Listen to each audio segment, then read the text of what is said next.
So finally दोस्त आपको बता दें कि खेसारी लाल यादव का आज संघर्ष 2 मूवी रिलीज़ किया है। और मूवी रिलीज होने के बाद जब खेसारी लाल यादव पहुँचे पटना और बलिया में, तो देखिए कतारें मतलब बहुत काफ़ी लंबे लाइन लगी। और लाइन लगी जैसे कि आप लोग अभी देख सकते हैं इस वीडियो में। तो जब ये बाहर एंट्री किए तो बहुत सारे मतलब कि जो इनकी मतलब ऑडियंस है, मतलब इनको देखने के लिए बहुत काफ़ी इंटरेस्टेड और पसंद किया। और इनके आते ही पूरे भूचाल मचा दिया।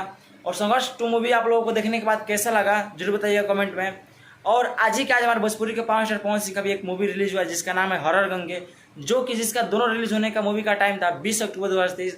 तो आप लोगों के बीच में दोनों मूवी रिलीज हो चुका है। तो आप लोग इस दोनों मूवी को जरूर देखिए। और दोनों मूवी में से आप लोग कौन सा मूवी बेस्ट लगता है और आप लोग किन के फैन है नीचे कमेंट जरूर बताइएगा। और वीडियो अच्छा लगा तो लाइक करके दोस्तों के पास शेयर जरूर कीजिए। तो चलिए दोस्त आज के लिए इतना ही। नेक्स्ट वीडियो में मिलता है, तो best of luck, tata bye, take care, धन्यवाद।